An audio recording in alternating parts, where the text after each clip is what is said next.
वैकुंठ गुणानु वर्णने, वैकुंठ गुणानु वर्णने। हाँ, रकत कमल करपदतल शतदल मुख शशী। আর মহাপ্রভুর কণ্ঠ, তার মধুর ভাষা কাকে পরাস্ত করে, কোন ধ্বনিকে পরাস্ত করে সেটা কার মনে আছে? সেই ধ্বনি, তার মধুর ভাষা কোন জিনিসকে পরাস্ত করে, কোন জিনিসের কোন বাদ্যযন্ত্রের বা কোন বাদ্যের ধ্বনিকেও পরাভূত করে? কার কার মনে আছে? বেনু, রাধা কিঙ্করী দেবী দাসী, বেনুর, বেনু এবং বীণা, বেনু এবং বীণার, বেণুধ্বনি এবং বীণাধ্বনি। এবং সেই কণ্ঠে যখন তিনি অবিরাম, তাহে অবিরাম গায় হরিনাম, তখন কি হয়? সেই অপূর্ব কণ্ঠে, সেই অত্যন্ত শ্রুতিমধুর কণ্ঠে যখন তিনি হরিনাম করেন, তখন ভক্তের মনে কিসের পিপাসা জাগে? বরফ, ঠান্ডা জল, না কিসের পিপাসা জাগে? তাহে অবিরাম গায় হরিনাম একটা পিপাসা জাগায়। বীণা আর বেনু, বাঁশি এবং বীণা। ওকে, কাজ শুরু হয়ে গেছে। আমি জানি প্রভু আপনাদের কাজ শুরু হয়ে গেছে, এমনি বললাম, অনেকদিন পর দেখলাম আপনাকে। মধুর বীণার ঝংকার।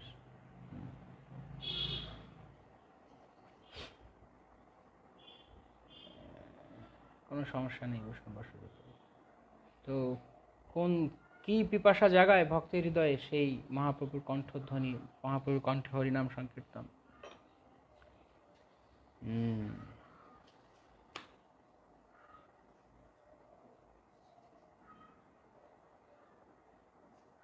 জাগায় প্রেম পিপাসা, জাগায় প্রেম পিপাসা। ইয়েস, প্রেম পিপাসা জাগায়।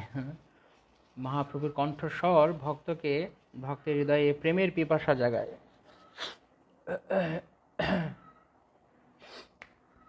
এই প্রেম পিপাসা হচ্ছে আমাদের জীবনের একমাত্র ধন, একমাত্র সম্পদ, এই প্রেম।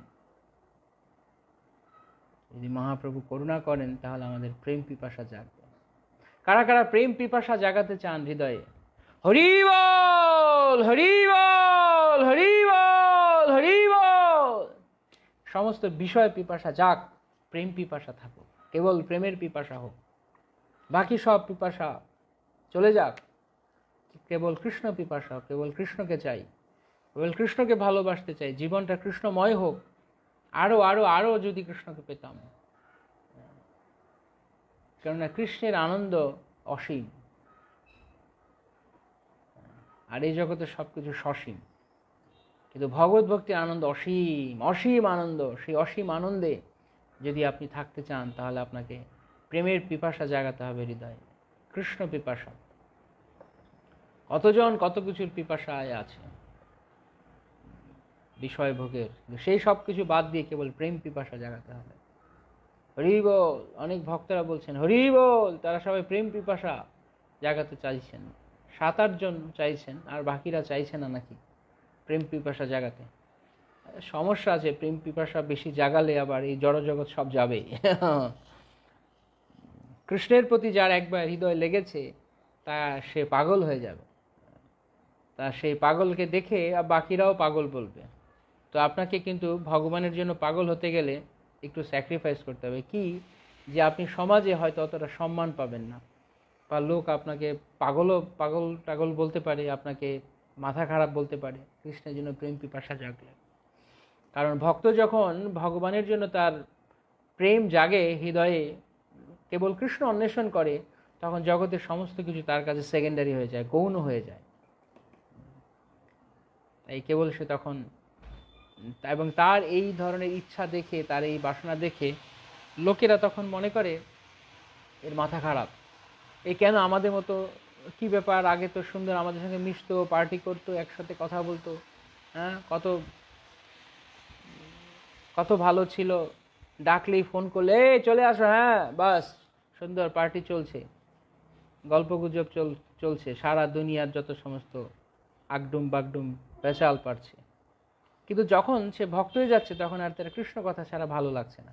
আর যখন তার কৃষ্ণ কথা ছাড়া ভালো লাগছে না তখন সবাই ভাবছে নিশ্চয়ই মাথায় সমস্যা হয়েছে, নিশ্চয়ই মাথায় সমস্যা হচ্ছে না, কৃষ্ণ কি খালি খালি খালি কথায় কথায় শুধু কৃষ্ণ কৃষ্ণ বলে। আর এই আগে বাড়ি গেলে কত সুন্দর সুন্দর খাওয়া দাওয়া দিত, হ্যাঁ, কাপ প্লেটের মধ্যে সুন্দর করে, আর এখন বাড়ি গেলে কি শুধু দেয় প্রসাদ, ফল বা মাধুকুরি প্রসাদ, অথবা কি সমস্ত ডাল সবজি খাওয়ায়, ধর এগুলো খেয়ে চলে। তো এখন আর তার অন্য কথায় রুচি নেই, অন্য কিছু খাওয়াতে রুচি নেই, অন্য কথা শুনতে রুচি নেই। ভক্তের লক্ষণ মহাপ্রভু রঘুনাথ দাস গোস্বামীকে বলছেন, গ্রাম্য কথা না কহিবে, গ্রাম্য বার্তা না শুনিবে।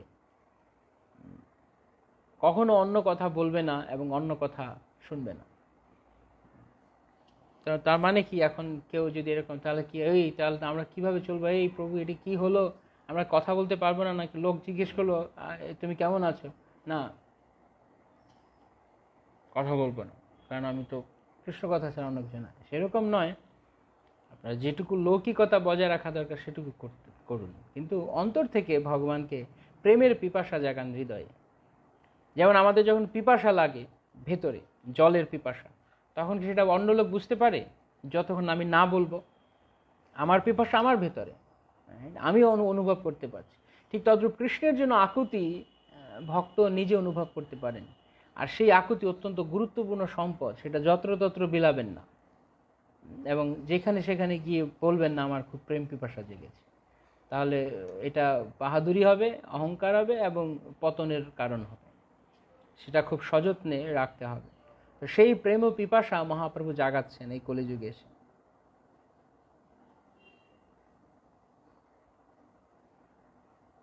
তো ভগবান শ্রী রামচন্দ্রের কথা বলা হচ্ছে যে এই মদদ্রুম দ্বীপে রাম উপাসক ছিলেন একজন বিপ্র, তার কথা বলা হচ্ছে। রাম ওই উপাসক এক বিপ্র ছিল এথা, ওহে শ্রীনিবাস কিছু কহি তার কথা। একজন রাম ভক্ত ব্রাহ্মণ এই মধুদ্রুম দ্বীপে থাকতেন। তো এই রাম ভক্ত ব্রাহ্মণকে তার শ্রী ভক্তিময় ঠাকুর তার নবদ্বীপ মাহাত্ম্যে তিনি বর্ণনা করছেন। সদানন্দ বিপ্র, সদানন্দ ভট্টাচার্য বা সদানন্দ বিপ্র নামে এক ব্রাহ্মণ এই মধুদ্রুম দ্বীপে ঘর করে বসতি করতেন। তিনি ছিলেন রামলীলায় গুহক চণ্ডাল। সেই গুহক ভগবান শ্রী রামচন্দ্রকে এত প্রীত করেছেন, তো ভগবান, যেমন আমরা শুনছিলাম প্রথম দিনে যে নবদ্বীপ লীলায় ভগবান তার সমস্ত অবতারের সমস্ত প্রিয় প্রিয় পার্শ্বদেরকে নিয়ে তিনি অবতীর্ণ হয়েছেন। তো গুহকের মধ্যে, তো গুহক ছিল সেই সদানন্দ ব্রাহ্মণ। যে দিবস বিশ্বম্ভর প্রকট হইলা, সে দিবস সেই বিপ্র মিশ্র গৃহে ছিলা। তো যেদিন সেই ব্রাহ্মণ, যেদিন বিপ্র গৃহে অর্থাৎ মিশ্র গৃহে, মিশ্র ব্রাহ্মণ কে জগন্নাথ মিশ্র, তার গৃহে যখন নদিয়ার চাঁদ, নদিয়ার চন্দ্র, নদিয়ার শশধর, নবদ্বীপ সুধাকর শ্রী গৌরহরি ভগবান নিমাই আবির্ভূত হলেন, সেই দিন সেই ব্রাহ্মণ সেই ঘরে ছিল। তো সে থেকে ওখানে কিছু মজা দেখলো। কি দেখলো শুনুন। সে দিবস সেই বিপ্র মিশ্র গৃহে ছিলা, প্রকট সময়ে দেবে জয়ধ্বনি করে, দেখি দেবগণে বিপ্র পরিলা ফাপরে। যখন মহাপ্রভুর প্রকট হলো তখন দেবতারা জয়ধ্বনি করছেন, সমস্ত দেবতারা একসঙ্গে, জয় জয় নিমাই পণ্ডিতের আগমন কি জয়, ভগবান শ্রীকৃষ্ণ চৈতন্য দেবের আগমন কি জয়, হরি বল হরি বল হরি বল হরি বল হরি বল। তারা মহা আনন্দে সোল্লাসে তারা হুঙ্কার করছে, জয়ধ্বনি করছে। সেই সময়ে এই বিপ্র ফাপড়ে পড়েছে। ফাপড়ে মানে ধন্দে পড়েছে। কি ব্যাপার, মিশ্রের গৃহে এত সমস্ত এই সমস্ত দিব্য দর্শন ব্যক্তিরা কারা? কারণ দেবতারা তো আমাদের মতো দেখতে নয়, আমাদের রূপের সঙ্গে দেবতাদের রূপ বহু পার্থক্য রয়েছে, বহুত পার্থক্য রয়েছে। আমাদের এই জগতে, এই অর্থাৎ এই মর্তলোকে, এই জগতে না মানে এই মর্তলোকে আমাদের যে রূপ, আমাদের যে মানে যে রূপ নিয়ে আমরা এত অহংকার করে তো ভাব ইয়ে করি, এইগুলো সমস্ত কয়েক বছরের জন্য। তার মধ্যে আবার সেই অঙ্গম গলিতম পলিতম মুন্ডম, শঙ্করাচার্য যেমন বলছেন, হ্যাঁ, চামড়া কুচকে যাচ্ছে, বিচ্ছিরি হয়ে যাচ্ছে দেখতে, হ্যাঁ, এইরকম নয়। বা একটু না খেলেই, একবেলা না খেলেই মুখটুক একদম শুকিয়ে যাচ্ছে, এগুলো জড় দেহের লক্ষণ, বিশেষ করে এই মর্তলোকে। কিন্তু স্বর্গে যারা রয়েছে, স্বর্গের অধিবাসী, তারাও তো দিব্য দর্শন, তাদের তাদের আরো সুন্দর লাগে দেখতে, তারা অপূর্ব। তারা আসলে আমাদের কাছে এই জগতের যারা কি বলে সবচেয়ে বড় সুন্দর হয় না, মিস্টার ওয়ার্ল্ড বা মিস ওয়ার্ল্ড হোয়াট এভার, সব একেবারে ম্লান হয়ে যাবে, একদম ফিকে পড়ে যাবে তাদের সামনে। তো এই সমস্ত দিব্য দর্শন পুরুষদেরকে দেখে সেই ব্রাহ্মণ তিনি ধন্দে পড়ে গেলেন। কি হলো? পরময় আনন্দ মনে মনে বিচারয়, হইল প্রকট মোর প্রভু সুনিশ্চয়। অত্যন্ত আনন্দ পাচ্ছে সে, এবং সে বুঝতে পারছে যে মনে হয় আমার প্রভু অবতীর্ণ হয়েছে। কে ছিল? গুহক, এখন বিপ্র রূপে এসছে। তো সে বুঝতে পারছে নিশ্চয়ই আমার প্রভু শ্রীরামচন্দ্রের আবির্ভাব হয়েছে। দশরথ রাজা এই মিশ্র জগন্নাথ, জগজ্জননী শচী কৌশল্যা সাক্ষাৎ। ব্রাহ্মণ বুঝতে পেরেছে এই জগন্নাথ মিশ্র হচ্ছে ত্রেতার দশরথ রাজা, মহারাজ দশরথ, এবং এই শচী মাতা হচ্ছে কৌশল্যা মাতা। সে ব্রাহ্মণ বুঝতে পেরেছে। যারা ভগবানের ঐকান্তিক ভক্ত, তারা ভগবান এবং ভগবানের পার্শ্বদের চিনে ফেলতে পারে। মূর্খরা বুঝতে পারে না, মূর্খরা উল্টো পাল্টা বলে, কিন্তু যারা বিজ্ঞ ব্যক্তি তারা ধরতে পারে, তারা বুঝতে পারে যে এনারা কারা ছিলেন। তো তিনি বুঝতে পেরেছেন। কাহুকে না কহি কিছু দেখি বিশ্বম্ভরে, বিশ্বগৃহ হইতে আইলেন নিজ ঘরে। কাহুকে না করি কিছু, কাউকে কিছু বললেন না তিনি। কাউকে কিছু না বলে বিশ্বম্ভরকে দেখে, বিশ্বম্ভরের বদনখানা দেখে, অর্থাৎ নিমাই গৌরাঙ্গ বর্ধনখানা দেখে আনন্দে তিনি তার ঘরে ফিরে এলেন।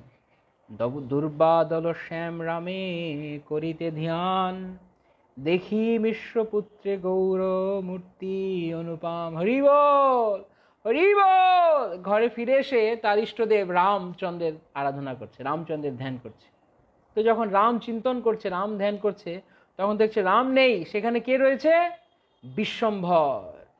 সে গৌর মূর্তি কোথায়? দুর্বাদল শ্যাম মূর্তি, সেখানে বিশ্বম্ভর রয়েছে। যেমন আমরা গাই না, যেই গৌর সেই কৃষ্ণ সেই জগন্নাথ, যেই গৌর সেই কৃষ্ণ সেই রাম। হ্যাঁ, তো তিনি রাম ধ্যান করতে গিয়ে দেখছেন সেখানে গৌরাঙ্গ গৌরহরি। আরেকজন এরকম মনে আছে? আরেকজন আমরা কয়েকদিন আগে আলোচনা করছিলাম, কার কার মনে আছে? আরেকজন এরকম কার জায়গায় কাকে দেখলো? কে তার ইষ্টদেব ছিল কিন্তু সে নিমাইকে দেখলো? কে মনে আছে আপনাদের? এই কয়েকদিন আগে আমরা আলোচনা করছিলাম। দেখছিল, ইষ্টদেবকে স্মরণ করছে, প্রণাম করছে, চোখ খুলে দেখছে আরেকজন নিমাই বসে আছে। কার মনে আছে? দেখুন। ইথে চিন্তাযুক্ত হইতে নিদ্রায় করছিল, স্বপ্নোচ্ছলে গৌরচন্দ্র সাক্ষাৎ হইল। এইভাবে চিন্তা করতে করতে ঘুমিয়ে পড়েছে। ধ্যান করেছে সে রামচন্দ্রের, কিন্তু দেখছে গৌরাঙ্গ রূপ। তো একটু তন্দ্রা এসেছে, ঘুমিয়ে চোখ লেগে গেছে। তো সেই স্বপ্নচ্ছলে গৌরচন্দ্র সাক্ষাৎ এলেন তার কাছে। কত ভাগ্যবান সে ব্রাহ্মণ। হ্যাঁ, যদি আমাদের জীবনটা এমন হতো যে আমরা ঘুমিয়ে ঘুমিয়ে কৃষ্ণকে দেখতাম, মহাপ্রভুকে দেখতাম, তাহলে সেই ঘুমটাও কত আনন্দের হতো। ঘুমের মধ্যেও কৃষ্ণ ভাবনাময়। তো সাধারণত যারা সারাক্ষণ কৃষ্ণ ভাবনাময় থাকবে, তারা ঘুমিয়েও তাদের কৃষ্ণ দর্শন দেয়। ভগবান নিমাই প্রসাদ খেয়ে নিচ্ছিল। গোপাল, সুবিনয় চৈতন্য প্রভু বলছেন গোপাল, ইয়েস, গোপাল ইষ্টদেব ছিল। গোপালকে ভোগ দিয়েছে, আর চোখ খুলে দেখছে নিমাই খাচ্ছে। গোপালকে ভোগ লাগানোর সময় ব্রাহ্মণটি নিমাই খেতে দেখছিল। ইয়েস, কারেক্ট, ধন্যবাদ। তো এইভাবে যে যাকেই আরাধনা করতো না কেন, কিন্তু কলিযুগে এসে সবার যে যাকেই ধ্যান করতে যাচ্ছে না কেন, কিন্তু সেখানে তারা মহাপ্রভুকে দেখছে, গৌর সুন্দরকে দেখছে। তো এই যে রামভক্ত ব্রাহ্মণ, মহাপ্রভু লীলায় অনেক রামভক্তের কথা পাওয়া যায়। আর কে কে রামভক্ত ছিল মহাপ্রভু লীলায়? কার কার কে কে মনে করতে পারবেন? আরো তিনজন, আমি আরেকটা হিন্টস দিয়ে দিলাম। আরো তিনজন উল্লেখযোগ্যভাবে রাম ভক্তের কথা রয়েছে মহাপ্রভুর লীলায়। কে কে? Question for you all. তিনজন, আমি অর্ধেক উত্তর বলেই দিলাম, এবার বাকি উত্তর আপনারা দিন। তিনজন আরো শ্রেষ্ঠ রাম ভক্তের কথা গৌরাঙ্গ লীলায় বর্ণনা করা হয়েছে। কারা কারা ছিল? কারা ছিলেন? কনক দর্পণ যিনি শিয়ঙ্গের ছটা, নিন্দয়ে শ্রীমুখ চন্দ্রে চন্দ্রমার ঘটা। তো সেই দিব্য রূপ, গৌরাঙ্গ রূপ, গৌরচন্দ্রের রূপ কিরকম? কনক দর্পণ যিনি অঙ্গের ছটা, মানে স্বর্ণের আয়না। স্বর্ণের আয়না অত্যন্ত সুন্দর। একে তো আয়না স্বচ্ছ, তারপরে আবার স্বর্ণের আয়না। তো সেই দর্পণের অঙ্গ ছটাকেও যিনি, যিনি মানে জয় করে, নিন্দয়ে শ্রীমুখ চন্দ্রে চন্দ্রমার ঘটা। মহাপ্রভুর মুখচন্দ্র, মহাপ্রভু মুখমণ্ডল এত সুন্দর যে চাঁদের আলোকে পর্যন্ত, চাঁদের কিরণকে পর্যন্ত নিন্দা করে। কিসের চাঁদ? যেমন কি নাম, সার্বভৌম ভট্টাচার্য, তিনি যেমন তার মহাপ্রভুরকে স্তব করে তিনি একটা চমৎকার ভজনে তিনি বলছেন এই কথা।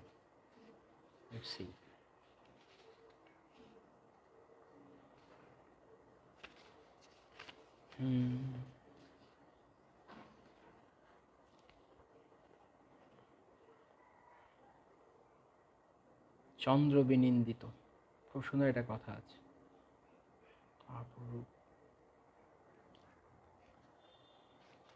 হ্যাঁ, ইয়েস, দেখি অনেকেই বলতে পারছে, দেখি কারা কারা কারেক্ট অ্যান্সার করতে পারছে।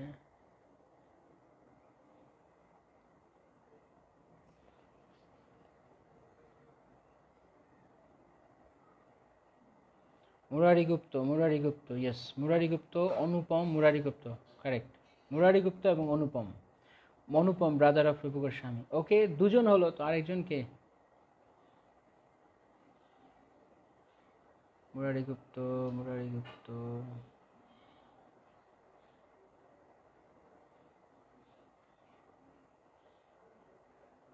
তিনজন ছিলেন, তিনজন। আচ্ছা, একজন হচ্ছেন মুরারি গুপ্ত, মহাপ্রভুর লীলায় প্রথমে, তারপর দেখা যাচ্ছে রূপ সনাতন গোস্বামীর ভাই, ছোট ভাই অনুপমকে, তিনিও ভগবান রামচন্দ্র ভক্ত ছিলেন। এবং আরেকজন ছিলেন, মহাপ্রভু যখন দক্ষিণ ভারত ভ্রমণে গিয়েছিলেন তখন এক রাম ভক্ত ব্রাহ্মণ, রামদাস বিপ্র, তাকে তিনি দেখেছিলেন যে ক্রন্দন করছিল, রান্না করছিল না, বলছেন আর সীতামাতাকে হরণ করে নিয়ে গেছে রাবণ, তাই আজকে আর রান্না হবে না এই দুঃখে। এই তিনজনের কথা রয়েছে চৈতন্য।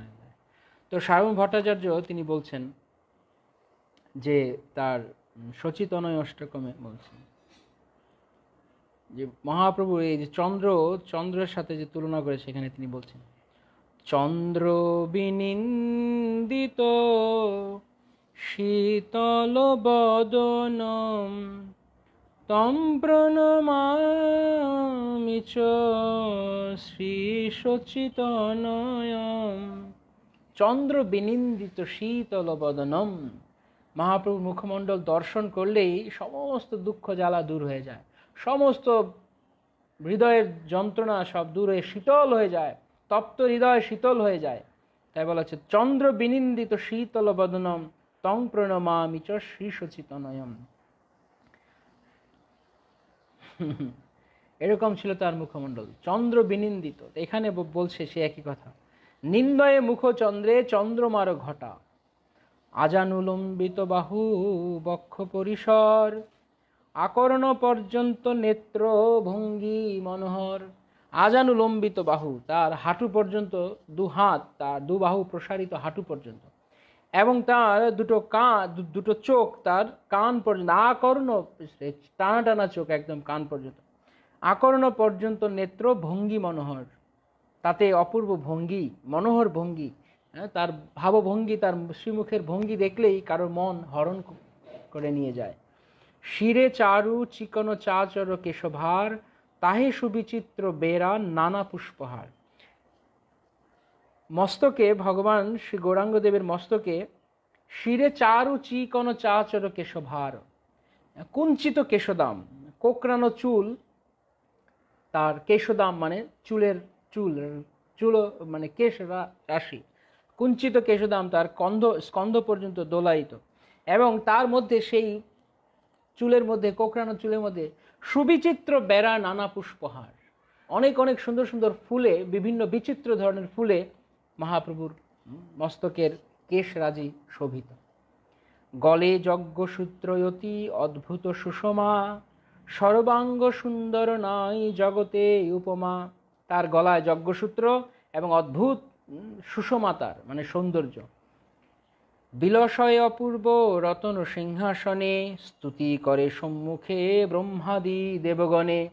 বিলসয় অপূর্ব রতন সিংহাসন, এবং সেই গৌরাঙ্গ দেব তিনি এক রত্ন সিংহাসনে বিহার করছেন। সেখানে তার সামনে ব্রহ্মাদি সমস্ত দেবগণ স্তুতি করছেন। দেখিতে দেখিতে বিপ্র মনের ওই আনন্দে, নব দুর্বাদল শ্যামরূপ দেখে গৌর চান্দে। তো দেখতে দেখতে বিপ্র মনের আনন্দে দেখছে, সে রাম চিন্তা করছিল, দেখলো গৌরচন্দ্র। আবার গৌরচন্দ্রকে দেখতে দেখতে সেখানে দেখছে সে দুর্বাদল শ্যাম, শ্রীরাম ভগবান সেখানে আবার দেখছে। ভুবন মোহন প্রভু কৌশল্যাতনয়, পরময় অদ্ভুত রাজ বেশ বিলাসয়। সহাস্যবদন ধনুর্বাণ ধরে করে, বামে সীতা দক্ষিণে লক্ষণ ছত্র ধরে। সম্মুখে পবন নন্দন হনুমান, করজোরে রহে সে অদ্ভুত ভঙ্গিতান। দেখছেন সে ব্রাহ্মণ ভগবান শ্রীরাম নবদুর্বাদল শ্যাম নয়নাভিরাম শ্রীরামচন্দ্র সেখানে বসে আছেন। রাজীব লোচন রাম, পদ্মফুলের পাপড়ির মতো যার চোখ, সেই ভগবান শ্রীরাম বসে আছেন। তার দক্ষিণ পার্শ্বে, তার বাম পার্শ্বে শ্রীমতী সীতা দেবী তিনি বসে আছেন। দক্ষিণে লক্ষণ তিনি দাঁড়িয়ে ছত্র ধরে আছেন, এবং তার সামনে পবননন্দন হনুমান। জয় রাম শ্রীরাম জয় জয় রাম, জয় রাম শ্রীরাম শ্রী শ্রীরাম। জয় রাম জয় শ্রীরাম, জয় রাম শ্রীরাম জয় শ্রীরাম। জয় রাম শ্রীরাম জয় জয় রাম, জয় রাম শ্রীরাম জয় জয় রাম। জয় রাম শ্রীরাম জয় জয় রাম, জয় রাম শ্রীরাম জয় জয় রাম। শ্রীরাম জয় জয় রাম, পবন নন্দন বীর হনুমান। তো ভগবান সবসময় তার ভক্ত পরিবৃত হয়ে থাকেন, কখনো একা থাকেন না। একবার এক ভক্ত ভগবান শ্রীকৃষ্ণের একটা ছবি এঁকেছে। তো শ্যামরানী মাতাজি, যদুরানী মাতাজি, তো তিনি প্রভুপাদের প্রথম ভাগবতের আর্টিস্ট ছিলেন। তো একটা ছবি এঁকেছি কৃষ্ণ একা, প্রভুপাদের কাছে দেখাতে এসে প্রভুপাদ এই সম্পর্কে কী বল। প্রভুপাদ বলতে কী এঁকেছিল? কৃষ্ণ কখনো একা থাকে না, কৃষ্ণ সবসময় ভক্ত পরিবৃত হয়ে থাকে। ভক্ত ছাড়া কখনো কৃষ্ণকে একা আঁকবে না। তো সঙ্গে সঙ্গে তিনি আবার তখন প্রভুপাদ বলেন অ্যাটলিস্ট তার সঙ্গে কোনো গাভী হলেও থাকতে হবে। কৃষ্ণ কখনো ভক্ত পরিবৃত ছাড়া থাকে না, তিনি ভক্তবৎসল ভগবান, একা থাকেন। তো ভগবান সবসময় যেখানে থাকেন তার ভক্তরা তার সঙ্গে থাকেন। তো ভগবান শ্রীরাম সীতা লক্ষ্মণ এবং হনুমান পরিবৃত হয়। ওইছে রামচন্দ্র শোভা দেখি বিপ্রবর, ভূমিতে পড়িয়া করে প্রণতি বিস্তর। এইভাবে শ্রী রামচন্দ্র শোভা দেখে সেই রাম ভক্ত বিপ্র সে দণ্ডবত প্রণাম করে ভগবানের কাছে অনেক প্রার্থনা করছে। ভকত বৎসল প্রভু গুণের আলয়, বিপ্রে অনুগ্রহ করিলেন অতিশয়। তিনি ভগবান শ্রী রামচন্দ্র তিনি তার ভক্তকে অনেক অনুগ্রহ করলেন, অনেক কৃপা করলেন। প্রভু আদর্শন হইতে হইল নিদ্রাভঙ্গ, বিপ্র মহাব্যাকুল ধরিতে নারে অঙ্গ। সেই প্রভু শ্রীরাম তিনি যখন অদর্শন হয়ে গেলেন, তার অদর্শনে সেই ব্রাহ্মণ অত্যন্ত ব্যাকুল হয়ে গেলেন। তিনি তার অঙ্গ ধরে রাখতে পারছেন না, চঞ্চল হয়ে যাচ্ছে, তার গা কাঁপতে শুরু করেছে ভগবানের বিরহে। দেখি দশা পুনঃ প্রভু স্বপ্নে প্রবোদিলা, এ সকল ব্যক্ত করিতেও নিষেধিলা।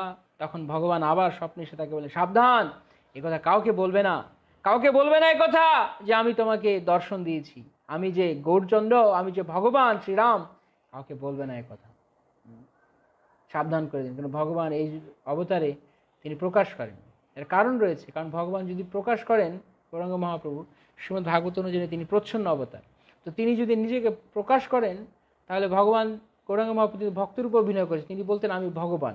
যেহেতু তিনি ভক্তরূপে লীলা করছেন, তিনি যদি বলেন আমি ভগবান, তাহলে পরবর্তীকালে কতগুলো ভণ্ড লোক তারাও ভগবানের নাম করে নিজেরা ভক্ত হোক বা সহজিয়া হোক, সে নিজেকে ভগবান বলে জাহির করবে। তাই ভগবান নিজেকে প্রকাশ করেন। যখনই কেউ বলেছে হ্যাঁ তুমি স্বয়ং নারায়ণ, এই কানে আঙুল, না না না, ভগবান হয়েও ভগবান নিজের প্রশংসা শুনতে চাননি। আর আমরা তো প্রশংসা শোনার জন্য একদম কান সবসময় খারাপ। কে আমাকে ভালো কিছু বললো, আমার কি প্রশংসা করলো, খুব ভালো লাগে। কিন্তু ভক্ত এরকম নন, তিনি সবসময় কৃষ্ণের মহিমা চান। এটা মহাপ্রভু নিজের জীবন দিয়ে দেখিয়েছেন। তাকে কেউ প্রশংসা করলেও, তাকে ভগবান বললেও, না না না না, আমি তার নগণ্য সেবক মাত্র। বিনয়ের পরাকাষ্ঠা ভগবান শ্রী গৌরহরি। তো তিনি বলছেন কাউকে বলবে না, সাবধান, কাউকে বলবে না আমি যে তোমাকে দর্শন দিলাম শ্রীরাম রূপে। স্থির হইয়া বিপ্র মহামনের আনন্দে, কাউকে না কহে কিছু দেখি গৌরচন্দ্রে। তো স্থির হলেন সেই ব্রাহ্মণ এবং কাউকে কিছু বললেন না, চুপচাপ তিনি থেকে গেলেন। তো এই জায়গাতে আমরা ভগবান শ্রীরামচন্দ্র তিনি সীতা মাতাকে যে কথা বলেছিলেন সেই জায়গাটা আমরা আরেকবার পড়ছি এই অংশ থেকে। সেই রামভক্ত গুহক তিনি সদানন্দ বিপ্র নামে এসেছেন এবং ভগবান শ্রীরাম সীতা দেবীকে তার গৌরাঙ্গ অবতারে তিনি কি কি লীলা করবেন সে কথা তিনি বলতে গিয়ে তিনি কি বলছেন। বিপ্রলম্ভ শেষ যবে সম্ভোগ উদয়, পূর্বাপেক্ষা কোটি গুণ সুখ তাহে হয়। সেদিন আমরা পড়ছিলাম বিপ্রলম্ভ ভাবের কথা। সেই জায়গাতে শ্রীরামচন্দ্র বলছেন কেন বিপ্রলম্ভ শ্রেষ্ঠ, কারণ বিপ্রলম্বের পরে, বিরহের পরে যখন ভগবানের সঙ্গে মিলন হয় তার যে আনন্দ তা পূর্বাপেক্ষা কোটি গুণে সুখ বেশি হয়। তাই সবসময় অনুকূল পরিবেশে সবসময় ভগবানের সঙ্গে বা এরকম থাকলে অতটা আনন্দ লাগে না। যখন একটু অন্য পরিবেশ থেকে ভগবানের বিচ্ছেদ থেকে আবার ভগবানের সঙ্গ হবে আরও বেশি আনন্দ লাগে, তখন পূর্বাপেক্ষা কোটি গুণ সুখ হয়। সেই তো সুখেরও হেতু আমারও বিচ্ছেদ, স্বীকার করহ তুমি বলে চারিবেদ। শ্রী গৌরাঙ্গ অবতারে কৌশল্যা জননী, শচী দেবী অদিতি বেদেতে যার ধ্বনি। তো গৌরাঙ্গ অবতারে যখন আমি আসব তখন আমার মা কৌশল্যা তিনি শচী দেবী রূপে আসবেন। এই কথা কে কাকে বলছেন? রামচন্দ্র ভগবান সীতা দেবীকে বলছেন। তুমি বিষ্ণু প্রিয়া রূপে সেবিবে আমারে, বিচ্ছেদে শ্রী গৌর মূর্তি করিবে প্রচারে। আর তুমি বিষ্ণুপ্রিয়া রূপে আসবে, আমার বিচ্ছেদে, আমার বিপ্রলম্ভ আমি তোমাকে দান করব, আমার বিরহে তুমি আমার প্রতিমা নির্মাণ করে তুমি আমার আরাধনা করবে। এখানে একটা মজার বিষয় রয়েছে যে ভগবান সীতা দেবীকে বলছেন, রামচন্দ্র সীতা দেবীকে বলছেন যে তুমি আমি চলে যাব আর তুমি আমার প্রতিমা নির্মাণ করে আমার বাকি জীবন আমাকে সেবা করবে সেই বিগ্রহে। হ্যাঁ, তো তাহলে ভগবান তার ভক্তকে একতরফাভাবে কষ্ট দিলেন কিনা? ভগবান গৌরাঙ্গদেব তিনি ভগবান শ্রীরামচন্দ্র তিনি এর ব্যাখ্যা এখন বলছেন। কেন তুমি কলিযুগে আমার মূর্তি নির্মাণ করে আরাধনা করবে, কেন সে কথা বলছেন। তোমার বিচ্ছেদে কভু স্মরণ সীতা করি, ভজিব তোমারে আমি অযোধ্যা নগরী। তার বিনিময়ে তুমি নদিয়া নগরে, গৌরাঙ্গ প্রতিমা করি পুজিব আমারে।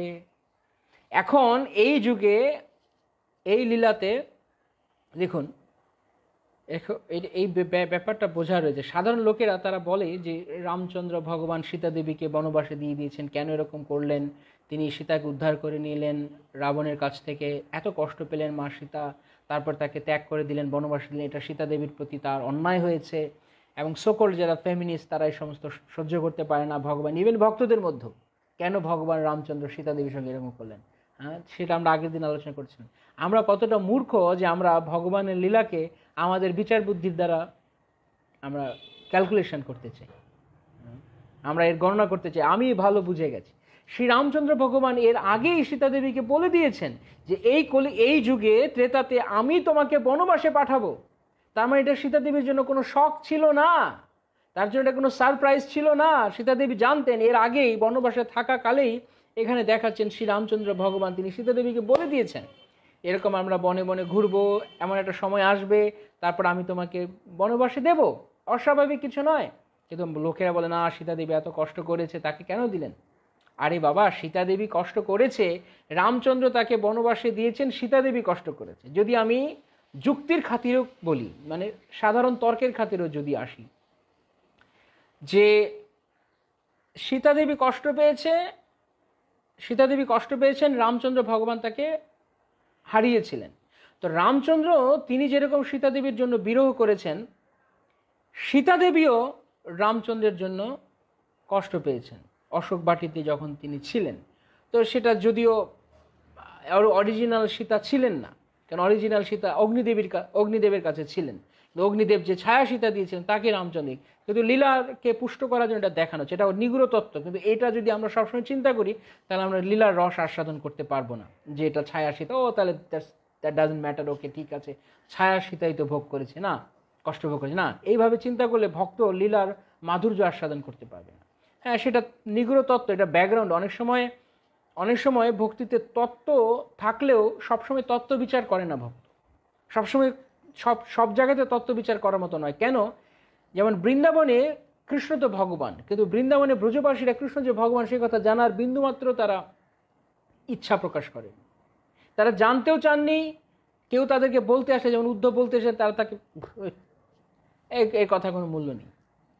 কেননা যদিও তত্ত্ব রয়েছে, প্রকৃতপক্ষে কৃষ্ণ ভগবান, তাই ব্রজবাসীরা কেন কান্না করবে? ইভেন কৃষ্ণ নিজে যখন ব্রজগোপিকাদেরকে কুরুক্ষেত্রে জ্ঞান দান করেছেন, তোমরা যোগ অনুশীলন করো, যোগের মাধ্যমে সর্বদা আমাকে স্মরণ করো, কেন আমার বিরহ অনুভব করছে? ব্রজবাসীরা গোপীরা বলছেন, আমরা মূর্খ গ্রামের বালিকা, আমরা কেবলমাত্র তোমাকে ভালোবাসতে জানি, আমরা কোনো বেদ পড়িনি, আমরা কোনো শাস্ত্র জানি না, আমাদের দ্বারা যোগ হবে না। তো যোগ কেন করবে? যোগ করে মনকে নিয়ন্ত্রণ করতে। মন বিভিন্ন দিকে ছুটতে থাকে, বিভিন্ন জায়গায় ঘুরতে থাকে, তাই মনকে সংযত করার জন্য যোগ করে। তা আমরা যোগ করব কেন? গোপীরা বলছেন, আমরা যোগ করব কেন? আমাদের মন তো এক জায়গাতে লেগে আছে, তোমার সেই চরণ কমলে লেগে আছে, আমরা যোগ করব কেন? আমাদের যোগ করার আবশ্যকতা কি? Such a wonderful point. যে গোপীরা যে যুক্তি দেখিয়েছেন কৃষ্ণকে, কৃষ্ণ একদম পরাস্ত হয়ে গেছেন ভক্তের কাছে। তুমি কাকে যোগ করার উপদেশ দিচ্ছ? যোগ করে, যদি আমি এই দিক থেকে বিচার করি, যোগ করে অত্যন্ত উন্নত ব্যক্তির। আমরা তো উন্নত নই, আমরা তো স্কুলে যাইনি, আমরা তো পড়াশোনা করিনি, আমরা তো মূর্খ। মূর্খের দ্বারা তুমি কিভাবে যোগ আশা করতে পারো? মূর্খ যোগ করতে পারে না, মূর্খ যোগী হতে পারে না। আবার যদি তুমি ধরো যে যারা যোগ অনুশীলন করে তারা ইন্দ্রিয় নিরোধ করতে এবং মনকে সংযত করতে, সেই দিক থেকে আমাদের মন, ইন্দ্রিয়, সমস্ত কিছু তোমার সেই পাদপদ্মে অলরেডি লেগে আছে, আমাদের যোগ করার কোনো আবশ্যকতা নেই, আমরা যোগ করার কোনো কারণ খুঁজে পাচ্ছি না। দারুণ দারুণ দারুণ ব্যাপার। ভগবানকে যখন ভক্তরা ভালোবাসেন তখন কোনো রকম অন্যান্য কোনো পন্থা, কেন ভক্তিযোগ সর্বশ্রেষ্ঠ? কেন অন্যান্য যোগপন্থার কোনো মূল্যই থাকে না ভক্তির কাছে? কেন ভক্তি সমস্ত কিছুর ওভাররাইডিং প্রিন্সিপাল। যখন হৃদয় থেকে কেউ ভগবানকে ভালোবাসে তখন কোনো রকম অন্যান্য কোনো কিছু তার আর প্রয়োজন পড়ে না। কারণ অন্যান্য পন্থার মধ্য দিয়ে যেই ইন্দ্রিয়কে সংযত করে, মনকে সংযত করে ভগবানে লাগানোর কথা, সেই মন ইতিমধ্যেই তার ভগবানে লেগে গেছে। তাই ব্রজবাসীদের জন্য, মহাভাগবতদের জন্য সাধন ভজনের কোনো আবশ্যকতা থাকে না, যদিও তারা লোকশিক্ষার জন্য তা করেন, কিন্তু তাদের স্বাভাবিক প্রেম, স্বতঃস্ফূর্ত প্রেম তাদের ভগবানের প্রতি থাকে। তো এই জন্য গোপীরা বলছেন, আমাদের দ্বারা যোগ হবে না, আমরা কিভাবে যোগ করব, সম্ভব নয়। তো এই কথা কৃষ্ণ যখন গোপীদেরকে বিরহ দিয়েছেন, তারাও কৃষ্ণকে ভালোবেসে গেছেন। তা আমরা কিভাবে এখন এই জায়গাটাতে আমরা বিচার করব? আমরা কিভাবে বুঝবো যে ভগবান, তারা কৃষ্ণ যে ভগবান, তারা কি গোপীরা জানতেন না কৃষ্ণ ভগবান? এটা জানতেন, কিন্তু তারা সেটাকে ইগনোর করেছেন। কেননা লীলাকে পুষ্ট করার জন্য সবসময় ভগবান ভগবান মনে রাখলে হবে না। তো কখনো কখনো তত্ত্বকে দূরে রেখে শুধুমাত্র লীলা রসকে, এটা অনেক উন্নত স্তরে, অনেক উচ্চ স্তরের কথা, সাধারণ লোকের আমাদের জন্য হয়তো অতটা বোধগম্য হবে না, কারণ আমরা তো শুধু জড়জাগতিক বিচারে সব কিছু বুঝতে চাই, আমাদের যুক্তি বিচারে। তো যারা উন্নত স্তরে রয়েছেন তারা এই কথাটা বুঝতে পারবে, আরও উন্নত উজ্জ্বল রস এটা।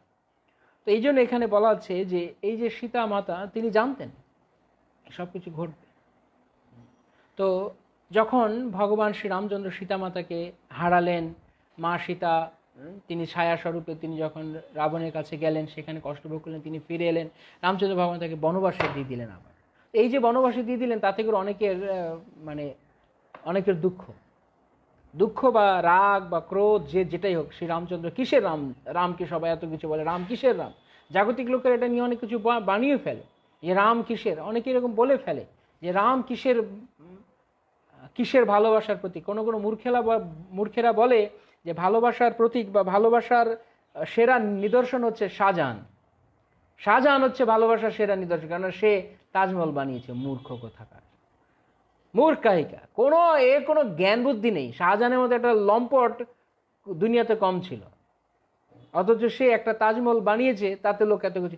আর ভগবান শ্রী রামচন্দ্রের মতো কে ছিল? শাহজাহান কি একটা স্ত্রীকে বিয়ে করেছে?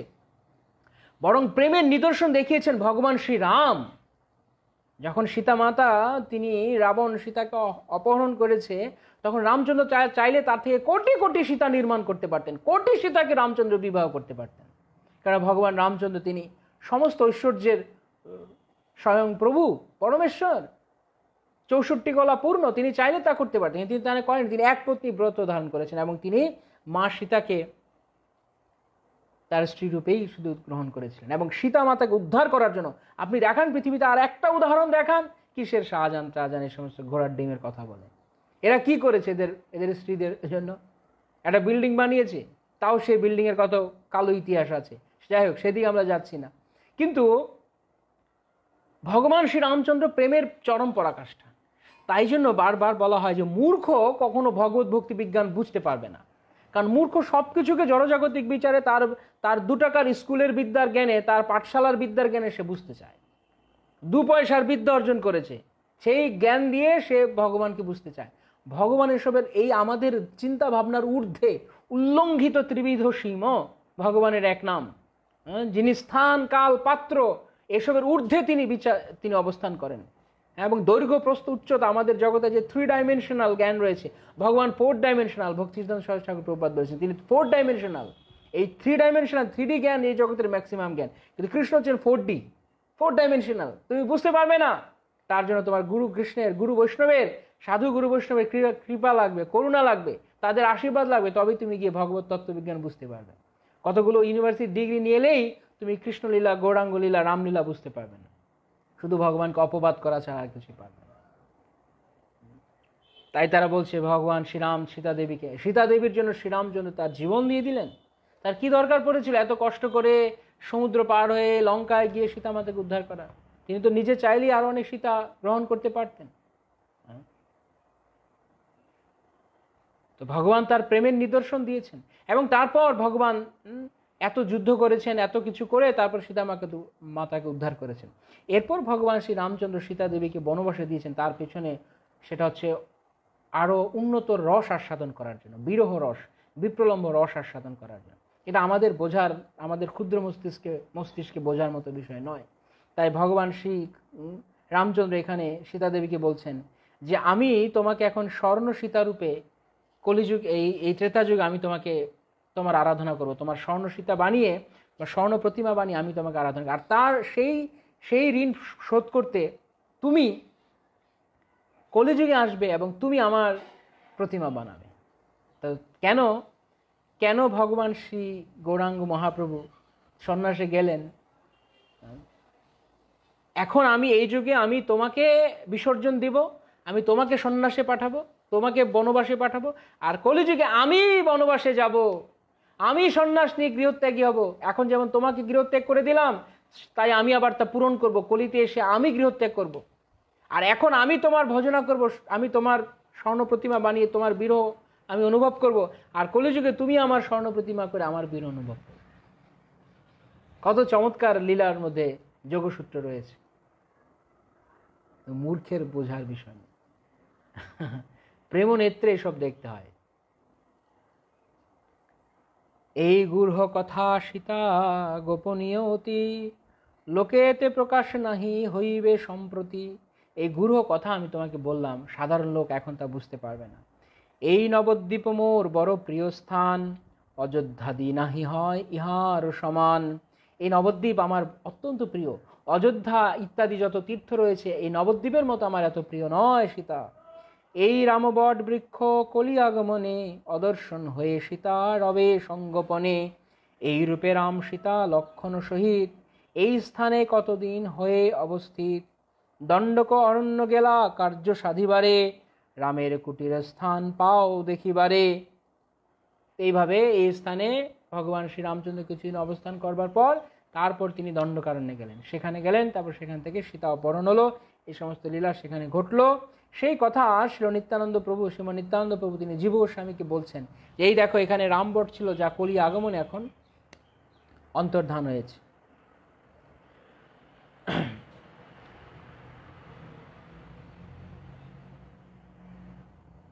তো সেই যে সদানন্দ বিপ্র, সেই সদানন্দ বিপ্র কলিযুগে ভগবান শ্রীরামচন্দ্রের দর্শন পেয়েছিলেন, গৌরাঙ্গ দেবকে রামচন্দ্র রূপে দর্শন করেছিলেন, আবার রামচন্দ্রকে তিনি গৌরাঙ্গ রূপে দর্শন করেছিলেন। কত দিনে সংকীর্তন আরম্ভ হইল, সদানন্দ গৌর বলি তাহাতে নাছিল। আর কতদিন, আর কিছুদিনের মধ্যে সংকীর্তন লীলা আরম্ভ হলো। তখন সেই সদানন্দ বিপ্র তিনি গৌরাঙ্গ গৌরাঙ্গ গৌর গৌর গৌর গৌর নাম করতে করতে তিনি সেখানে অনেক আনন্দ করলেন। গৌর গৌর গৌর হরি, গৌর গৌর গৌর হরি, গৌর গৌর গৌর হরি, গৌর গৌর গৌর হরি, গৌর গৌর গৌর হরি, গৌর গৌর গৌর হরি, গৌর গৌর গৌর গৌর গৌর হরি, গৌর গৌর গৌর হরি, গৌর গৌর গৌর হরি, গৌর গৌর গৌর হরি, গৌর গৌর গৌর হরি, গৌর গৌর গৌর হরি, গৌর গৌর গৌর হরি, গৌর গৌর গৌর হরি। ঠিক যেভাবে মুরারিগুপ্ত বা অনুপম বা রামদাস তারা গৌরাঙ্গ দেবের দর্শন পেয়ে এই কলিযুগে ধন্য হয়েছিলেন, যদিও তাদের রামচন্দ্রের মতি ছিল, কিন্তু গৌরাঙ্গ তাদের হৃদয়ের অত্যন্ত প্রিয় ছিল। ঠিক তদ্রূপ এই ব্রাহ্মণও, তিনিও, এই সদানন্দ বিপ্র, তিনি যদিও রাম ভক্ত ছিলেন, কিন্তু গৌরাঙ্গ দর্শন করে, গৌর রূপ দর্শন করে তিনিও গৌর গৌর গৌর গৌর গৌর গৌর গৌর হরি, তিনি গৌরাঙ্গের নামে মজলেন। তো নিত্যানন্দ প্রভু বলছেন, ও হে জীব, এই স্থান শ্রীভাণ্ডির বন, নির্মল ভক্তগণ করে দর্শন। হরি বল। হে জীব, এই যে স্থান মধুদ্রুম দ্বীপ, এই স্থান হচ্ছে সাক্ষাৎ বৃন্দাবনের ভাণ্ডির বন। যে দ্বাদশ বন রয়েছে বৃন্দাবনের মধ্যে, আমরা এক এক করে অন্যান্য বনে এসেছি। চাপাহাটি যেমন ছিল খদির বন, মনে আছে আপনাদের? চাপাহাটি খদির বন, আর এই মধুদ্রুম দ্বীপ হচ্ছে ভাণ্ডির বন। ভাণ্ডির বন, এই স্থান হচ্ছে সাক্ষাৎ বৃন্দাবনের ভাণ্ডির বন। সেই সব কথা শুনি নিত্য ধামে হেরি, নাচেন ভক্তগণ নিত্যানন্দে ঘেরি। এই সমস্ত কথা, এই লীলা যখন জীব গোস্বামীকে দর্শন করাচ্ছেন নিত্যানন্দ প্রভু, এই কথা শুনে বাকি সমস্ত স্থানীয় যত ভক্তরা ছিল তারা সবাই নিত্যানন্দ প্রভুকে ঘিরে আনন্দ করতে লাগলেন, তারা নাচতে লাগলেন। শ্রীজীবের অঙ্গে হয় সাত্ত্বিক বিকার, হা গৌরাঙ্গ বলি জীব করে চিৎকার। আর নিত্যানন্দ প্রভুর কাছ থেকে মহাপ্রভুর এই অপূর্ব লীলা শুনতে শুনতে জীব গোস্বামীর তার অঙ্গে সাত্ত্বিক বিকার প্রকাশ পেয়েছে। গৌরাঙ্গ বলে তিনি হুঙ্কার করছেন, চিৎকার করছেন, গৌরাঙ্গ। এখানে বলা আছে হা গৌরাঙ্গ বলি জীব করেন চিৎকার। চিৎকার করছে, হা গৌরাঙ্গ, কেন আমি তোমার দর্শন পেলাম না এই স্থানে? জীব গোস্বামী আক্ষেপ করছেন। সেই গ্রাম সেই দিন নারায়ণী ঘরে, রহিলেন নিত্যানন্দ প্রফুল্ল অন্তরে। সেই দিন তারা এই মামগাছিতে নারায়ণী দেবী থাকতেন। নারায়ণী দেবী শ্রীবাসের ভ্রাতৃসুতা, শ্রীবাস ঠাকুরের ভাইঝি, ভাইয়ের মেয়ে নারায়ণী, যিনি প্রখ্যাত বৃন্দাবন দাস ঠাকুরের মাতা। তো তার গৃহে তারা সেদিন অবস্থান করলেন, নারায়ণের গৃহে, এবং তারপর প্রফুল্ল অন্তরে তারা সেদিন সেখানে থাকলেন। পরম পবিত্র সতী ব্যাসেরও জননী, শ্রী বৈষ্ণবগণে সেবা করিলেন আপনি। সেদিন মনের আনন্দে নারায়ণী দেবী তিনি নিত্যানন্দ রাম এবং জীব গোস্বামী এবং বাকি সমস্ত ভক্তদেরকে তিনি পরম তৃপ্তি সহকারে সেবা করালেন। তাই সেই দিন সেই গৃহে তারা অবস্থান করলেন, আনন্দে বিহার করলেন। পরদিন প্রাতঃকালে উঠে তারা সবাই বৈকুণ্ঠপুরের দিকে যাত্রা শুরু করলেন। আমরা আগামীকাল বৈকুণ্ঠপুরের কথা শুনব। আর আজকে আমরা এই নারায়ণী দেবীর গৃহেই থাকব। এই স্থানে আমরা পরিক্রমা করতে করতে অবস্থান করব নিত্যানন্দ প্রভু এবং জীব গোস্বামীর সঙ্গে। আগামীকাল আমরা সবাই পরিক্রমা করতে করতে বৈকুণ্ঠপুর যাব। সেখানে অপূর্ব লীলা রয়েছে। শ্রী রামানুজাচার্য, মধ্বাচার্য তারা কীভাবে ভগবানের দর্শন পেলেন সেই কথা, পাণ্ডবগণের কথা, এই সমস্ত কিছু আসবে। আমরা আগামীকাল বৈকুণ্ঠপুর পরিক্রমায় আপনাদের সবাইকে স্বাগতম জানিয়ে আমরা আজকে এখানে আলোচনা শেষ করব। আজকে পুরুষোত্তম মাসের শেষ দিন, পুরুষোত্তম ব্রত সমাপ্ত হচ্ছে। তো ভক্তরা সকলেই তারা ভগবান শ্রী পুরুষোত্তমের কাছে প্রার্থনা করবেন যেন এই যে পুরো মাস আমরা ব্রত করলাম ভগবানের সন্তুষ্টি বিধানার্থে, এর দিয়ে আমরা কি চাই?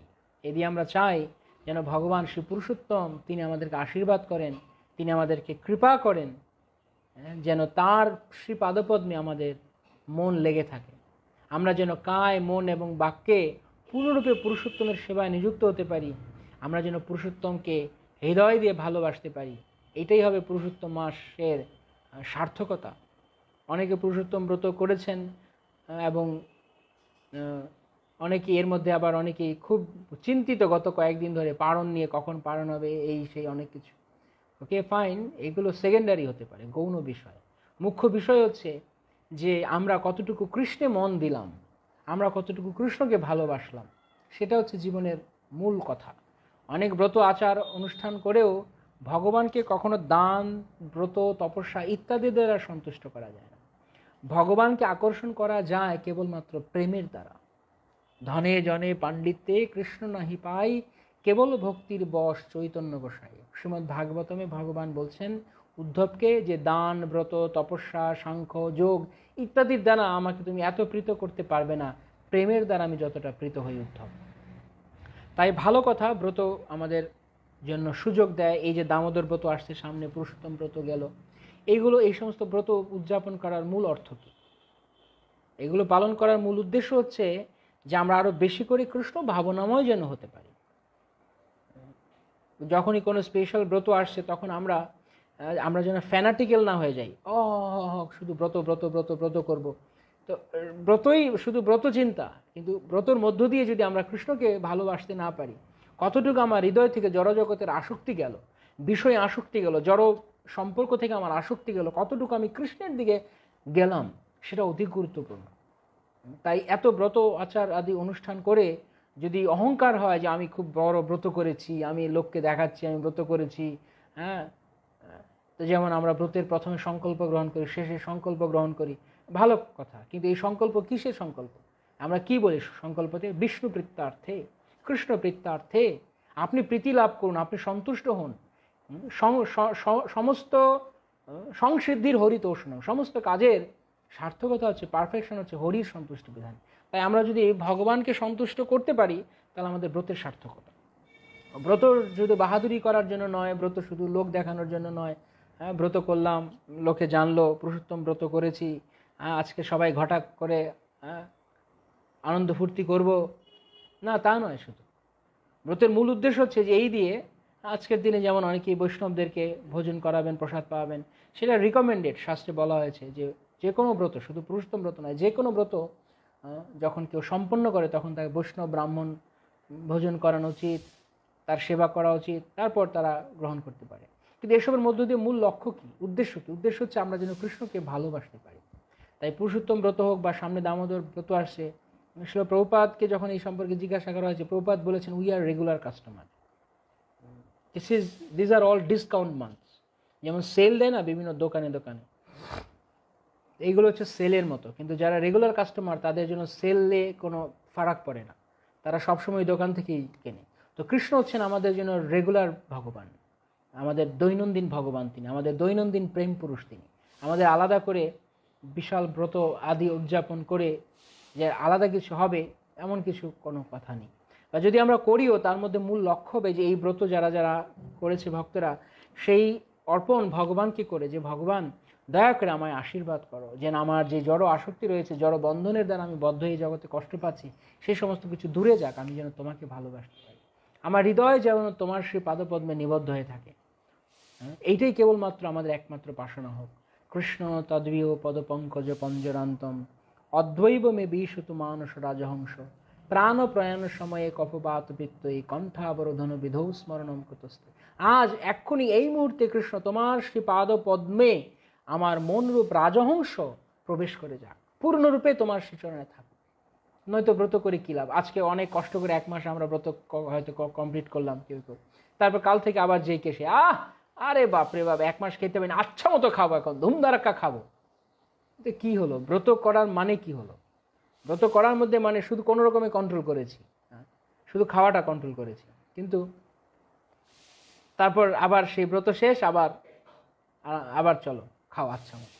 আবার কার্তিক মাস আসবে, আবার কিছু ব্রত হবে, আবার আরে কবে কবে ভীষ্ম পঞ্চক শেষ হবে, আবার কবে খেতে পারবো, কতদিন খাই না, চাউমিন পাস্তা ম্যাকারনি, একদম রসিয়ে রসিয়ে খাবো।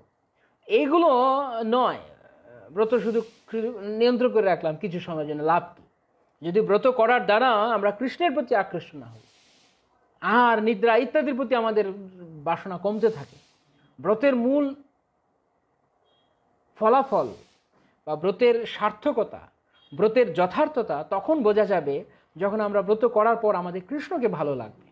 কৃষ্ণকে, কৃষ্ণ ভক্তকে, কৃষ্ণ কথাকে, কৃষ্ণ নামকে, কৃষ্ণ গ্রন্থকে, কৃষ্ণ সঙ্গকে, কৃষ্ণ লীলাকে আমার ভালো লাগবে। সেগুলো হচ্ছে প্রকৃতপক্ষে ব্রত। এবং সবচেয়ে বড় ব্রত হচ্ছে নিজের হৃদয়ের কাম, ক্রোধ, লোভ, মোহ, মদ, মাৎসর্য এগুলোকে দূরে সরানো। ব্রত মানে কি? ব্রত মানে সংকল্প করা, তাই তো? যে আমি একটা জিনিস করবো। কি করব? না, এই মাস খাবো না, এই মাস দাড়ি কামাবো না, এই মাস এই করবো না, এই করবো না, এগুলো বাহ্যিক। মূল বিষয় হচ্ছে যে আমরা কতটুকু কৃষ্ণকে ভালোবাসছি। ব্রত করার দ্বারা আমার ক্রোধ কতটা কমলো। অনেকে আছে ব্রত করে, আমি 1 মাস ব্রত করেছি, আমার সাথে এরকম করলি, দাঁড়া আমি তোকে আমার সমস্ত পুরুষোত্তম মাসের ব্রত দিয়ে আমি অভিশাপ করে দিচ্ছি। এরকম ভাব অনেকে, এরকম মূর্খের মতো। এগুলো আমাদের ব্রতের উদ্দেশ্য নয়।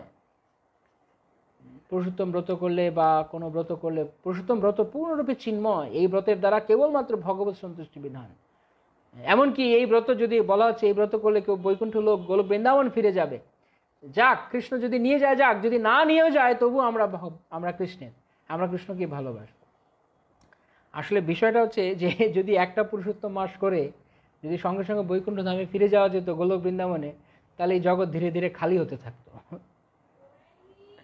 তো যদি আমরা মৃত্যুকালে কৃষ্ণকে স্মরণ করতে না জানি, তাহলে আমি যতই ব্রত করি না কেন, যত কিছুই করি না কেন, খুব একটা কাজে খুব একটা লাগবে না, খুব একটা আসবে না। অন্তকালে চ মামেব স্মরণ মুক্তা কলেবরম। যে আমাকে অন্তকালে, অন্তিমকালে যে কৃষ্ণ স্মৃতি করবে, আমাকে যে স্মরণ করবে, সে আমার ধামে আসবে। তাই সাধন করো, ভজন করো, প্রভুপাদ বলতেন, মরতে জানলে হয়। আমি কতটা ব্রত করছি, কত কি করছি, all this things will not be counted. আমি কতটুকু কৃষ্ণতে আসক্ত হয়েছি, কতটুকু আমি ভগবানকে ভালোবাসতে পেরেছি, কতটুকু আমি জড় বন্ধন থেকে দূরে থাকতে পারছি, কারণ মৃত্যুকালে এই জড় আসক্তি আমাকে কৃষ্ণ স্মরণ করতে দিবে না।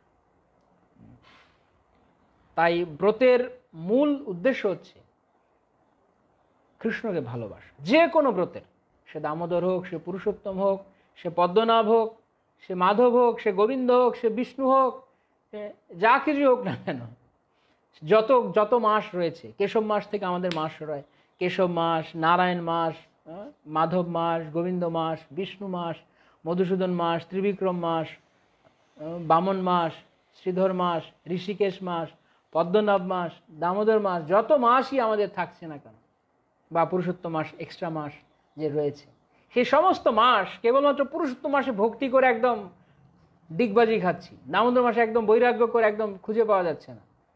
আবার দামোদর আজকালকার দিনে বৈরাগ্যের নামে অনেকে বিরাট কোহলি সাজছে। কি ব্যাপার তোমার এই দশাকে? না না, আমি বিরাট কোহলি হচ্ছি, আমি ব্রত করছি। আসলে তার ধান্দা হচ্ছে সে একটা মানে সে দেখতে হ্যান্ডসাম লাগবে তাকে, যেন সে ভাবছে, অন্য চিন্তা করতেছে। যদি কারোর ব্রতেরই চিন্তা থাকে বা এরকমই ভাবে, তাহলে সে দাড়ি গোঁফ রেখে আবার শেপ করবে না। অনেকে দাড়ি গোঁফ রেখে আবার শেপ করে, ট্রিম করে। সে আমাদের তো আর শিক্ষা নেই। যদি সত্যিকারের তো তোমার রূপের প্রতি বা তোমার দেহের প্রতি কোনো ইয়েই না থাকে, তো দাড়ি গোঁফ বাড়তে দাও, তোমার এতই তুমি ব্যস্ত কৃষ্ণের মূল মূল কারণটা কি ছিল? যে যারা যারা এরকম মহাত্মা বৈষ্ণব যেমন ছিল বংশীদাস বাবাজি মহারাজ, গৌরকিশোর দাস বাবাজি মহারাজ, জগন্নাথ দাস বাবাজি মহারাজ, তাদের কেন এরকম বেশভূষা ছিল? কেননা তাদের সময় ছিল না, তাদের দেহের দিকে তাকানোর মতো সময় ছিল না তাদের। তাই তাদের দাড়ি খুব বড় হচ্ছে না, চুল বড় হচ্ছে, they don't care at all. তারা শুধু কৃষ্ণে মগ্ন। আর আমরা কিছুদিন দাড়ি বড়, ওহো এটা ঠিকঠাক হচ্ছে, একটু ট্রিম করতে হবে, আমাকে একটু সাজতে হবে। এরকম অনেক ইসকন সেলিব্রিটি এখন দেখা যায়, ভুং ভাং যত সমস্ত 2 টাকা দামের সস্তা কিছু লোক, তারা ভক্ত হয়েছে আবার এরকম নিজেকে সাজাচ্ছে। এর প্রভুপাদ কখনো আমাদের এই শিক্ষা দেননি, এই শিক্ষা প্রভুপাদের আদর্শে নেই। যদি রাখবে তো একদম একদম বংশীদাস বাবাজির মতো হও দেখি, একদম মানে কোমর পর্যন্ত তার দাড়ি ছিল, কারণ তার সময় ছিল না, চুলগুলো উস্কো খুস্কো ছিল না। আমি একদিকে আমি দাঁড়িয়ে রেখে আমি বোঝাচ্ছি আমি খুব ব্রত করছি, আর এদিকে আমার চুলে জেল মারছি, হ্যাঁ চুলে কলপ মারছি, আবার দেখাচ্ছি ওরে বাবা, মানে মিলছে না, আমি হিসাবটা মিলাতে পারছি না, অনেক সময় দুটো দিকে মিলছে না। একদিকে কৃষ্ণর দিকে বলছে, আবার আরেকদিকে এদিকে যত্ন করছে, দুটো মিলছে না। যদি তুমি সত্যি কৃষ্ণের জন্য মন দিয়েছো তো কৃষ্ণের দিকে মন দিবে, তোমার দেহ চর্চা রূপচর্চার কি দরকার? না আবার দেহের এই সমস্ত কিছু ঠিকঠাক আছে, আবার বলছি না আমরা এই সমস্ত। এনিওয়ে, এই সমস্ত কন্ট্রাডিক্টরি, সেলফ কন্ট্রাডিক্টরি এই সমস্ত কথাবার্তা ধোপে টিকবে না এই যুক্তি দিয়ে দেখালে যে আমি ব্রত করছি বলে। প্রকৃত ব্রত হচ্ছে তুমি কতটুকু কৃষ্ণকে ভালোবাসো, how much I love Krishna, how much I got detach from material অ্যাটাচমেন্টস, সেগুলো হচ্ছে প্রকৃত পক্ষে বৈরাগ্য, প্রকৃত ব্রত। তাই এই মাস সমাপন করার এই দিনে আজকে অনেকেই ব্যস্ত আছেন বিভিন্ন জায়গাতে, হয়তো ব্রত সমাপন করার জন্য খুব উদ্বিগ্ন লোক। কালকে আমাকে সমানে ভক্তরা ফোন করছে, মেসেজ করছে যে কবে কি হবে, আমার কিভাবে আমি ব্রত সম্পন্ন করবো, কি করবো, সবাই খুব উদ্বিগ্ন। কিন্তু কাউকে শুনছি না কেউ বলছে আমি কিভাবে কৃষ্ণকে ভালোবাসবো, এই প্রশ্ন কেউ করছে না। প্রভু আমি কিভাবে আরো বেশি কৃষ্ণকে ভালোবাসতে পারি? সবার প্রশ্ন একটাই, যে আমি কিভাবে ব্রত ভাঙবো। ব্রত ভাঙার কি দরকার? যদি সত্যিকার অর্থে কৃষ্ণের প্রতি প্রেম থাকে তো সারা জীবনই পুরুষোত্তম মাস চলুক না। এরকম আছে কেউ ভাবছে যে না আমি সারা জীবন পুরুষোত্তম মাস করবো? সত্যিকার অর্থে যদি পুরুষোত্তম মাসের প্রতি এত দরদ থাকে তো সারা জীবন চলুক দেখি। তাদের আহার নিদ্রার প্রতি কোনো খেয়াল থাকে না। না এখন কোন রকম 1 মাস মুখে কুলুপে আটকেছি, মুখে তালা লাগিয়েছে, আর না এবার তালা খুলে দাও, আর একদম এক ধারসে জবরজং খাওয়ার দাওয়া শুরু করে, এখন গপাগপ শুধু গেল। আবার তো সামনে দামোদর মাস আসছে, আবার এখন একটু কন্ট্রোল, আবার এরকম নয়। কৃষ্ণকে ভালোবাসা হচ্ছে জীবনের মূল লক্ষ্য। এগুলো বাজে কথা, এগুলো থাকছে আমাদের ব্রত উপবাস বা যা কিছু রয়েছে, এগুলো সাধনার বিভিন্ন অঙ্গ। এই সাধনার মধ্য দিয়ে যদি মূল লক্ষ্য হারিয়ে যায় তাহলে সাধনার কোনো দাম থাকবে না। যেমন দেহটা যখন জীবিত, তখন সেই জীবিত দেহে অলংকার পরালে ভালো লাগে, বুঝতে চেষ্টা করুন। যখন দেহটাই যখন জীবিত নয়, দেহটা যখন মরে গেছে, সে মরা লাশে কেউ সাজায়? হ্যাঁ, এখন আপনি বলবেন মরা লাশে তো সাজায়, যখন নিয়ে যায় তখন চন্দনের ফোঁটা ফোঁটা দেয়, এটা রীতি রেওয়াজ রয়েছে তাই দেয়। আসলে মরা লাশে কেউ অলংকার পরায় না, বরং অলংকার থাকলে গা থেকে খুলে নেয়, আরে তো পুড়িয়ে দিবি, অলংকারটাও যাবে। তো মৃতদেহকে যেমন কি অলংকারে সজ্জিত করে না, ঠিক তেমনি ভক্তিহীন জনের এই সমস্ত কিছুতে লাভ নেই। ভগবত ভক্তিহীনস্য জাতি শাস্ত্র জপস্তপ অপ্রাণস্যৈব দেহস্য মণ্ডনম লোকরঞ্জনম। হরিভক্তি শুদ্ধদয়ে বলা হচ্ছে, যার ভগবত ভক্তি নেই, হৃদয়ে যার কৃষ্ণের প্রতি প্রেম নেই, তার জন্য জাতি শাস্ত্র জপ তপ এসবের কোনো মূল্য নেই। ভগবত ভক্তিহীনস্য জাতি, উচ্চকুলে জন্ম, শাস্ত্র জ্ঞান, তপ, অনেক তপস্যা, অস্টারিটি, তপ, জপ করা, এই সমস্ত কিছু ইউজলেস হয়ে যাবে। কিরকম ইউজলেস? অপ্রাণস্যৈব দেহস্য মণ্ডনম লোকরঞ্জনম। ঠিক যেভাবে একটা প্রাণহীন দেহকে অলংকার দ্বারা সজ্জিত করার মতো।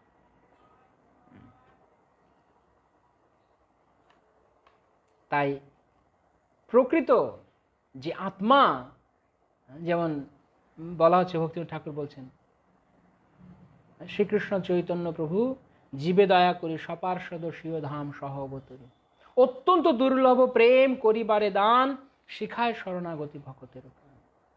তো ভক্তের জীবন, ভক্তের প্রাণ, ভক্তের হৃদয় হচ্ছে শরণাগতি, কৃষ্ণকে ভালোবাসা। কৃষ্ণের প্রতি যে যতটা শরণাগত সে ততটা বেঁচে আছে। যার কৃষ্ণতে শরণাগতি নেই সে একটা মরা লাশ, সে একটা ডেড বডি মাত্র, সিম্পলি ডেড বডি, তার আর কোনো মূল্য নেই যার কৃষ্ণের প্রতি শরণাগতি নেই। কিন্তু আমি বাইরে দিয়ে অনেক কিছু দেখাচ্ছি, কিন্তু আমার শরণাগতি, when it comes the point of শরণাগতি, তখন আমি হরে কৃষ্ণ, ভগবানের প্রতি তুমি কতটুকু শরণাগত হচ্ছ, না না না না সেটা আমার দ্বারা সম্ভব হবে না। কিন্তু আমি বাইরে বড় অস্টারিটি দেখাচ্ছি। ভগবান অস্টারিটির পাগল নয়। কতবার আমরা এই কথা বলবো। কৃষ্ণ কেবল প্রেম ভিখারী, কৃষ্ণ কোনো কিছু চান না, কেবল প্রেম চান। যদি আমরা অস্টারিটি করি এই কারণে যে কৃষ্ণ আমার জড় আসক্তি দূরে যাক, আমার তোমার চরণে আমার মন লাগুক, সর্বসিদ্ধি গোবিন্দ চরণ, অনেক তীর্থযাত্রা করে অনেক অনেক কিছু, সর্বসিদ্ধি গোবিন্দ চরণ। যখন আজ কেউ করুক না কেন, চরমে যদি করতে পারে তাহলে সে, যদি চরমে কৃষ্ণতে মন না লাগাতে পারে তাহলে তার সবকিছুই মিছা। সমস্ত সিদ্ধি গোবিন্দ চরণ।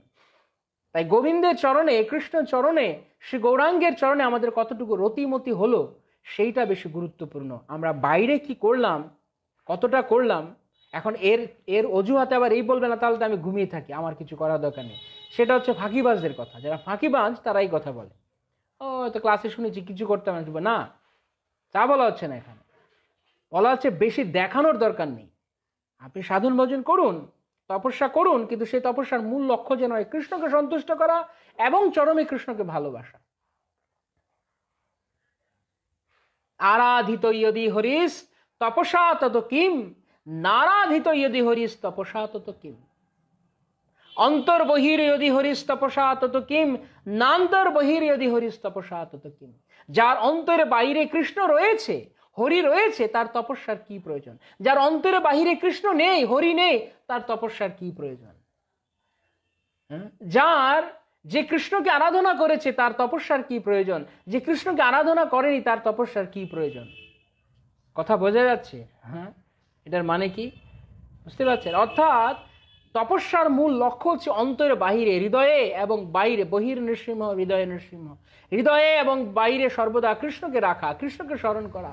কে কতটা কৃষ্ণ ভাবনাময় কৃষ্ণ সেটা দেখবে। ফাঁকিবাজি কৃষ্ণের সাথে চলবে না। এই জগতে অনেকে ফাঁকিবাজি করলো, ধরুন বন্ধু বান্ধব, আত্মীয় স্বজন, পরিবার পরিজন রয়েছে, তাদেরকে বোঝালো আমি তোমার সেবা করছি, আমি তোমার জন্য কিছু করছি, আমি তোমার জন্য এটা করছি, কিন্তু মন দিয়ে তাকে ভালোবাসে না, হৃদয় দিয়ে তাকে সবসময় স্মরণ করে না, মনে করে না, তাহলে সেটা কি সে প্রকৃত ভালোবাসা বলবে? তো ঠিক তদ্রূপ এটা জড় জগতের ক্ষেত্রে এটা ফুল অ্যান্ড ফাইনাল নয়, কিন্তু কৃষ্ণের ক্ষেত্রে এটাই ফুল অ্যান্ড ফাইনাল।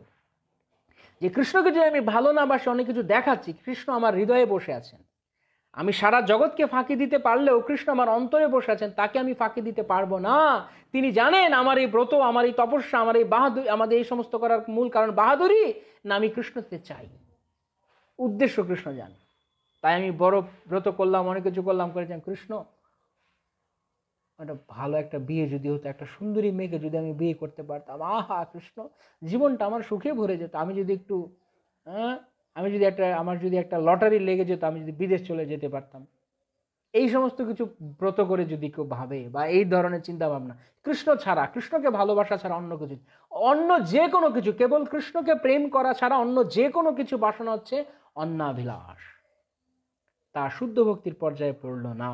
তাই আমি কত ব্রত করলাম, Krishna is not going to consider that. Krishna is going to consider that what are you praying to Krishna. কি চান আপনি কৃষ্ণের কাছে, সেটা বেশি গুরুত্বপূর্ণ।